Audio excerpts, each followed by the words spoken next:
truly matters, our families. Healthy families make healthy societies. I'm Randy. And I'm Leslie. We're diving deep into the powerful insights of Dr. Randy's groundbreaking book, The Family Legacy: Shaping Culture from the Inside Out. Hear inspiring stories and strategies to transform your family. We'll explore topics like communication, forgiveness, healing, parenting, marriage. We'll cover it all.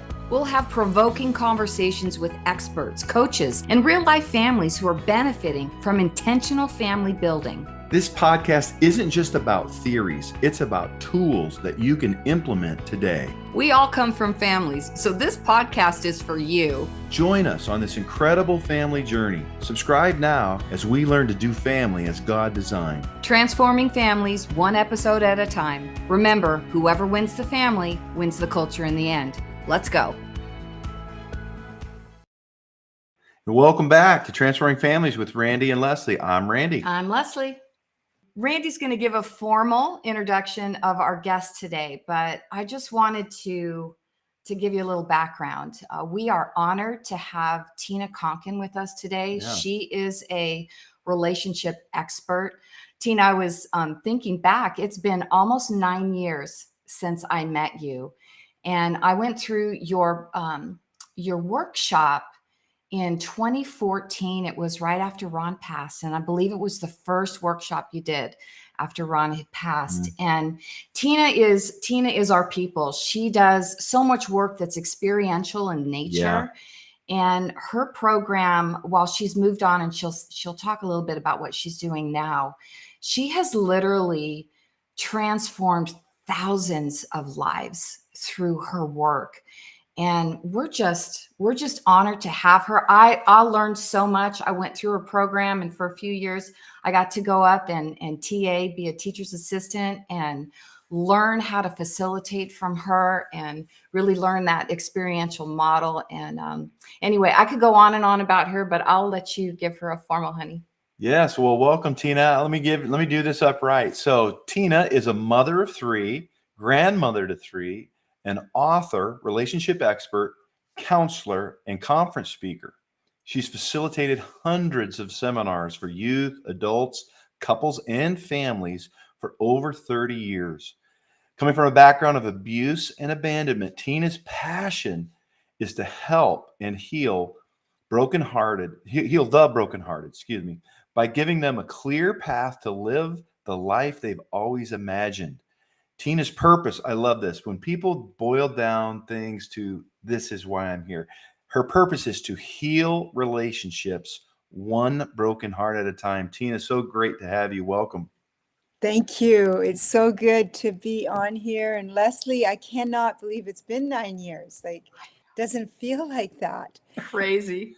But both of us kind of moved in a little bit of different direction. And the workshop you were talking about, Relationship Lifeline, is still operating in California, but I did pass it on to really good trainers. And now I'm free to kind of wander and do these intensives in churches, in the corporate world, and also just do privates for people in crisis. So now I'm known not as a relationship expert, I'm known as the crisis coach. I love that. Well, so that's sort of where I've moved to at this time, and it kind of releases me a little bit from the business world. So it's good. I can just go in, do the crisis stuff, and be able to leave them in good hands and find resources like yours that can keep them going. Yeah. Wonderful. Yeah. A little bit of triage there. Yeah. Well, Yes. we're going to start with the same question we ask every guest we have, and just tell us a little bit about your family. Well, my family, I have 3 children, 2 that I birthed naturally with lots of pain. And my third one was a gift from God. I always call those 30-second moments where you raise your hand and you don't know what you're raising your hand to. And I remember, she's 19 now, but she was 3 months old when I happened to be in the social worker's office. I was working with some downtown people in Vancouver and working with social workers and kind of setting up plans. And And the social worker got a crisis call, and she just said, there's a baby that's going to be taken away from a really good mom because she has no friends or family. And so, and she just had a meltdown. Well, I heard postpartum meltdown,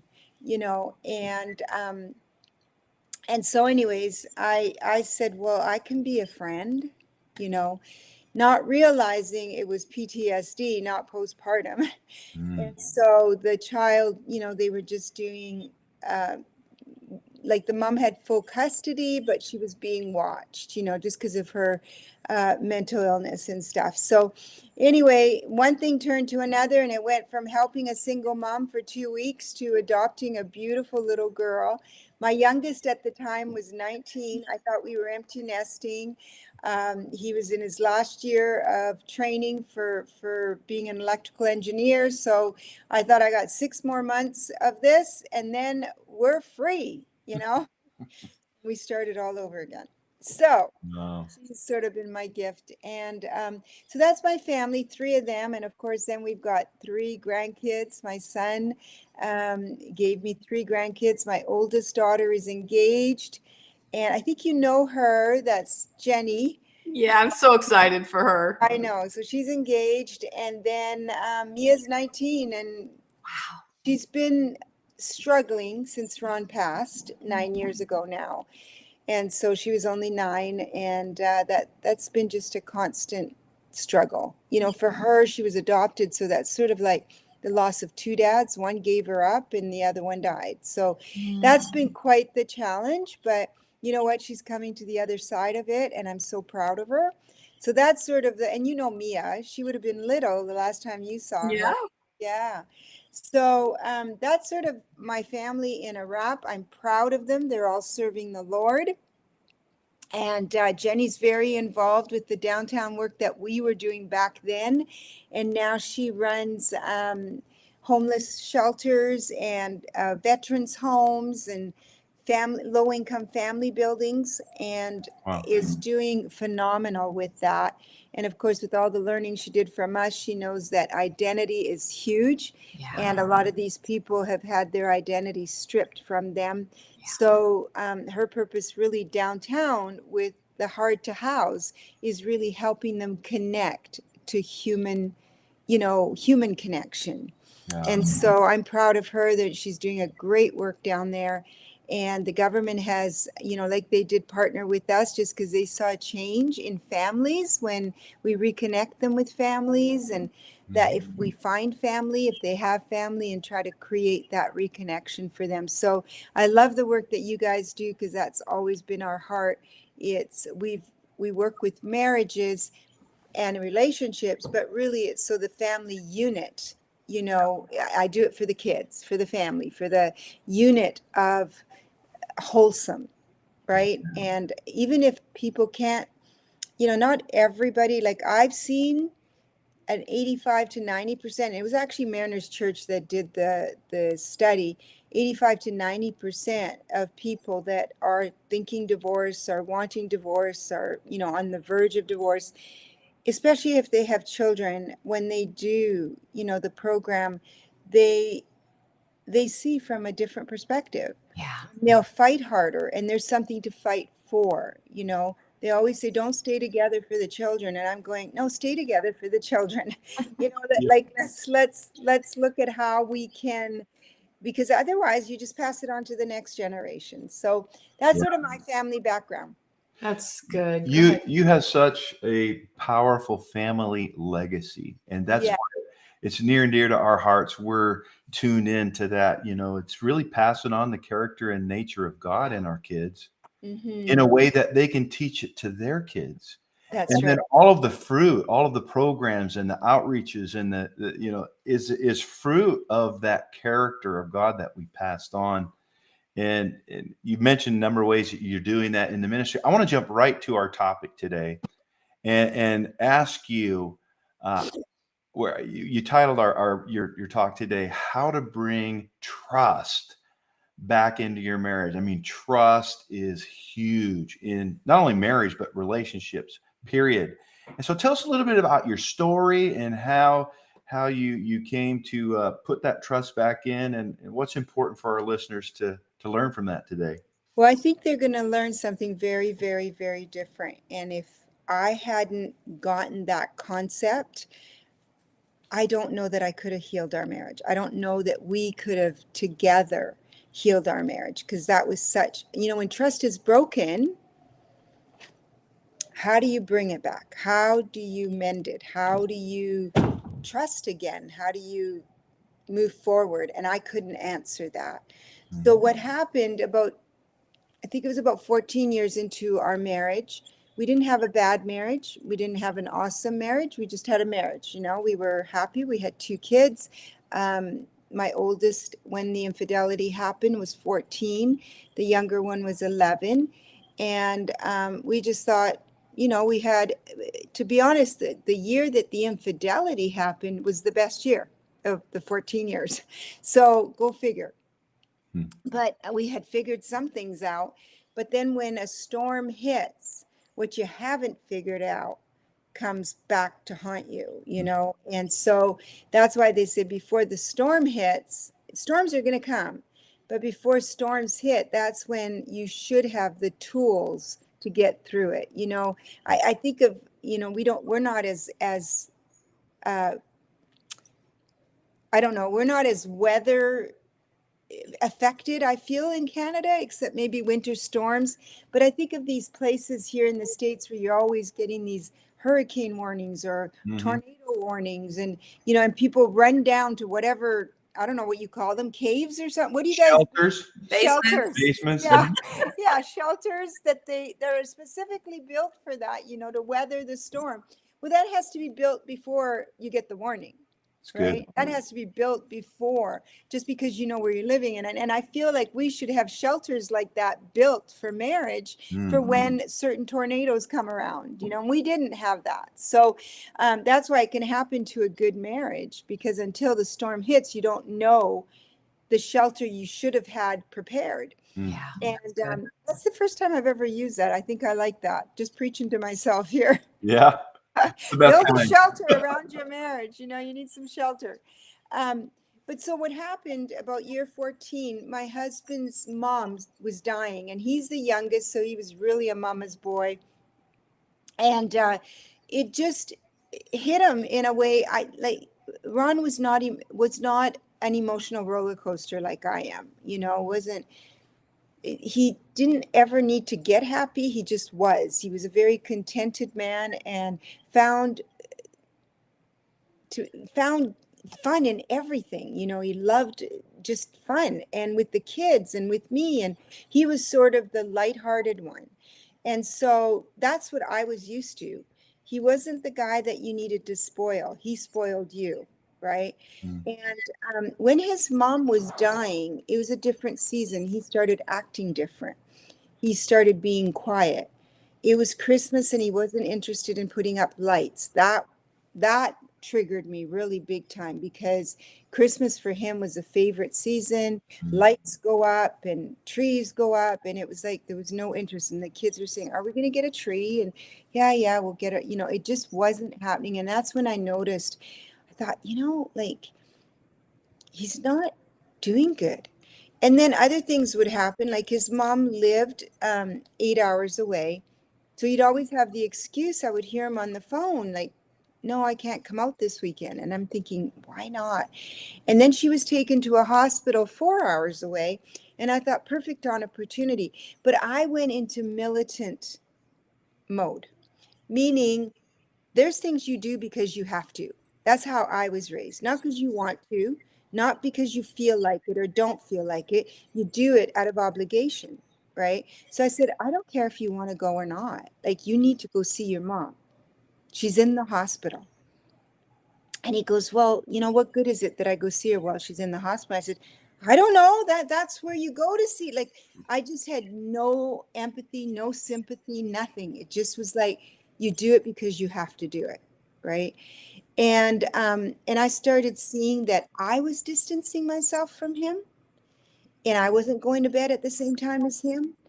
And just because the energy of sadness was something I'd never experienced in 14 years. And here's the weird part about it. I asked my friend if she could please be there for him because she'd experienced the death of her parents. I hadn't. And I just kept saying, I just don't do death well. I just don't do death well. And I can't relate to this. Like, why doesn't he want? I think if somebody was dying in my family, I'd want to be right by their side 24/7. Like I wouldn't want to miss a minute. Mhm. And he's withdrawing instead. So I didn't understand it. So I basically threw them together. Now, one of my facilitators that works with me, you know her, Margaret. She Yeah. says to me, because we deal a lot, obviously, with infidelity. She says to me now, what she says to her clients was classic of what happened to me. It was vulnerability meets opportunity, and you're probably going to have infidelity. Right? So it's like when you're vulnerable like that and you're given the opportunity to unload, to let go of some feelings you've had, then it brings in distorted feelings, and that's going to happen. So that's what happened. And I remember finding out just a week after Christmas. His mom died the day after Christmas, and a week after that is when I found out Oh, that they'd been having an affair. And so it was one of the hardest, when I asked him those words, is it true? Now, he'd gone back to visit his dad after his mom's funeral, and he'd brought us home, the family. I got the kids back in school, and he went back to spend time with his dad. And I had to ask him on the phone because that's when the reveal happened, was when he was You gone. know what? I want to just interrupt just for a second and say Yeah.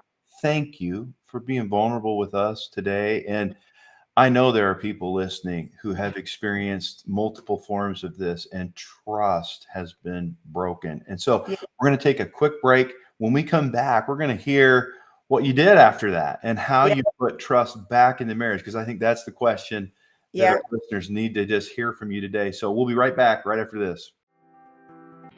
Introducing the Family Digital Bundle, a powerful collection designed to transform your family's journey towards healing, growth, and thriving.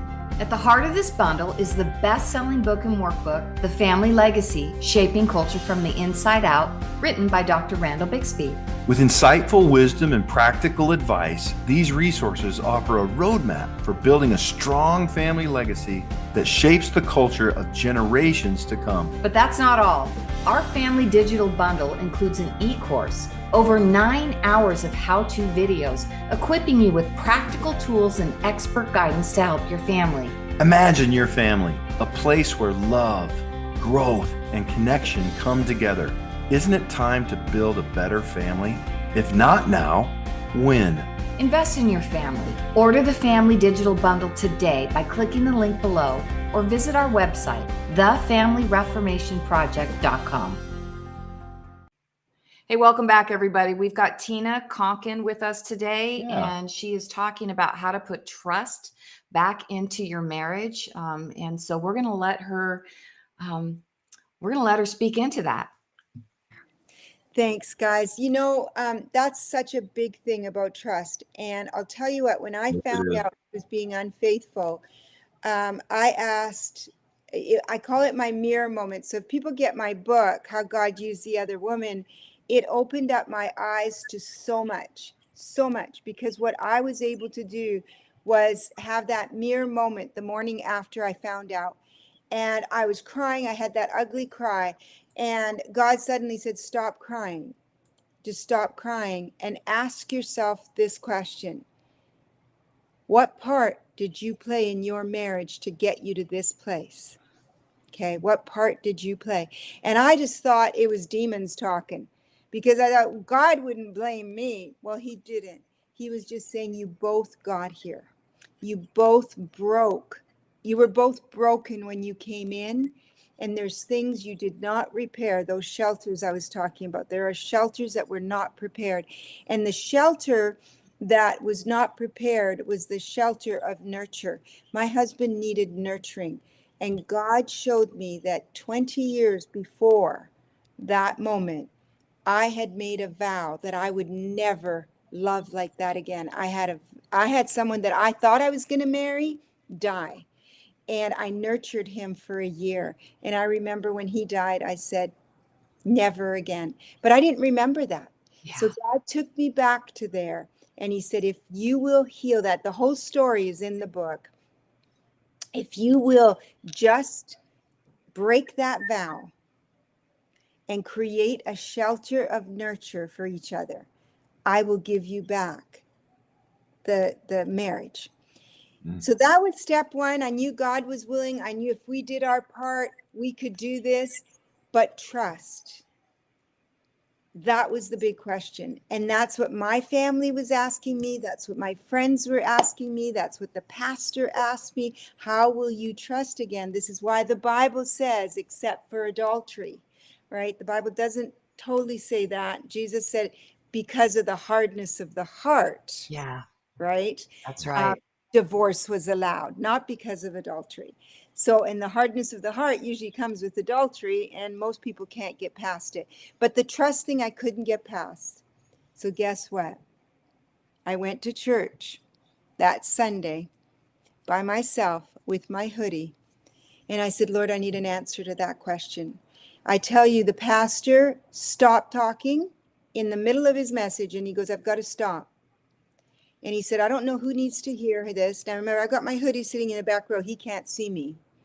And he says, I don't know who needs to hear this, but God never told you to trust. God said, trust God, love people. I walked out so fast, and I was in the parking lot. I did the hallelujah dance, and I said, it's not even scriptural for us to trust ourselves or another human. It's trust God, love people. And I said, God, I can trust you with my husband. I can trust you with my marriage. What I have to do is create safety or shelters. We have to work on each other to create a safe place for us in a storm, a safe place for what he needs, what I need. But to put our trust, if you've ever looked up the word trust, it is impossible for us to have trust in relationships. Told you that was going to be quick. Don't trust men. Don't trust women. Don't trust yourself. Trust God with your life. Do the right thing according to God's purposes for you. Create safety in your marriage. You know, like I call safety, I call like a smoke alarm. That's another thing, like shelters, right? A smoke alarm warns you, get out, flee, move. Right? So that's my trust answer right there. It's Love so good. people, trust God. Yeah.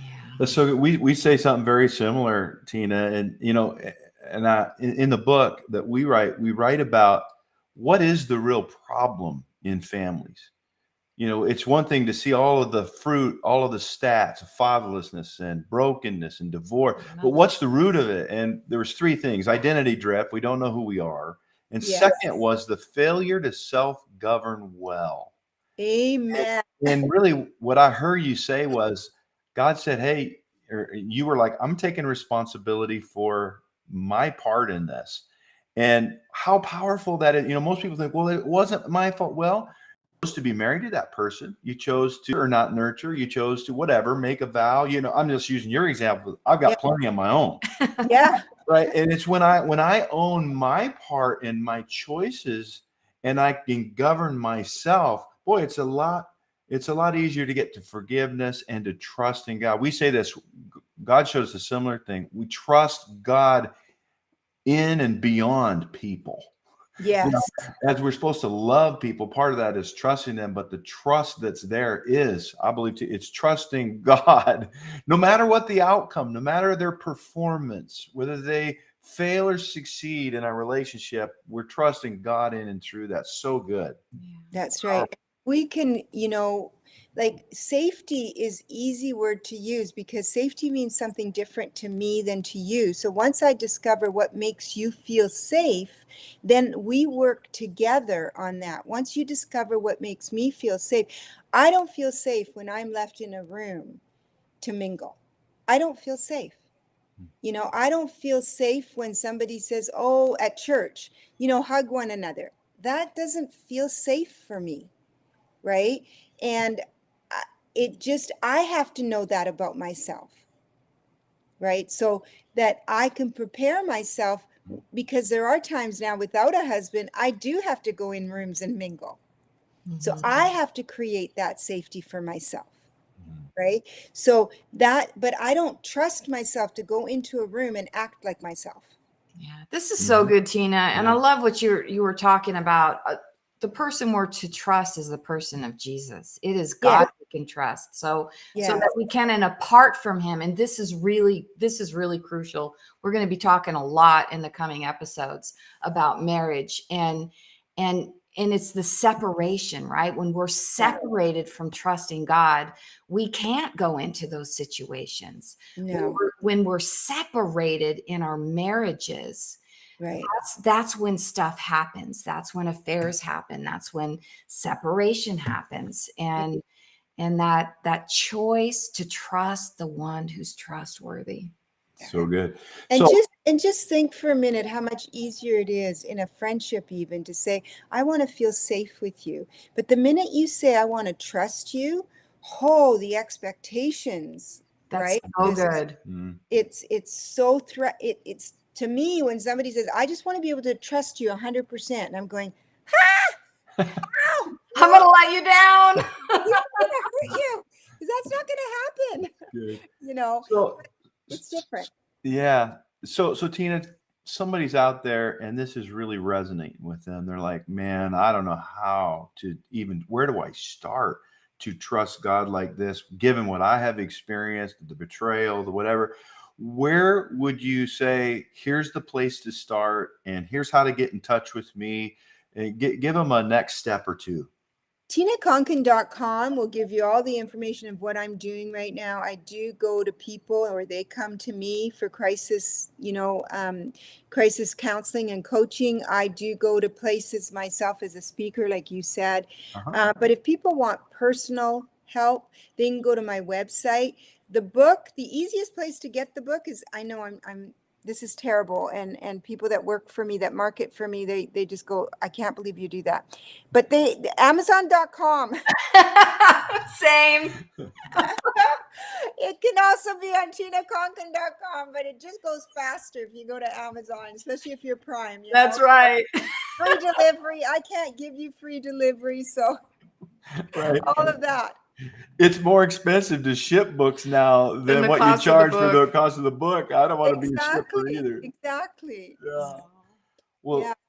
thank you, Tina. Is there any other questions you have, or any last words for us today? Thank you so much. Well, I think, don't give up. Just don't give up. And if you're a believer, ask God to show you. That's what I did. Once I realized it wasn't demons talking to me, I understood what God meant by my part. All he was saying was I'd locked up a part of my heart with a vow, and that needed to be broken. And God was gentle with me. I didn't have to take responsibility for the affair. I had to take responsibility for our marriage for 14 years. Yeah, that's good. So that's the hardest part for people that feel like victims. I didn't want to be a victim. And so that happened to me, but now it's what I did with it that made the difference. And so I'm so sorry. But also, right, not just the 14 years previous, but now you're responsible for what you choose to do now moving forward. Your part. Exactly. And so for me, again, like you guys are all about family, for me, don't make unhealthy decisions during a period of anger or hurt or pain. I always say, get healthy first. My husband and I did not know if we'd make it. But we decided that we were going to do the healing first. We decided to do the counseling. We decided to do a program, an intensive program like I offer. We decided to do everything we could because we had kids, and one way or another, we had to be healthy for them, together or not together, as long as we were healthy. And when you make healthy decisions, when you become healthy, you make healthy decisions. That's spot on.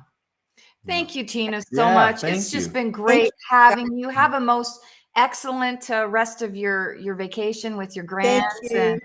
Thank you. Yeah, it's just been great having you. Thanks again. All right. And it was an honor. And it was good seeing you again. We'll have to You try in person soon. That'd be great. That'd be nice. We'd love to reconnect. So, hey, remember this: whoever wins the family Wins the culture in the end. We'll see you next time. Amen.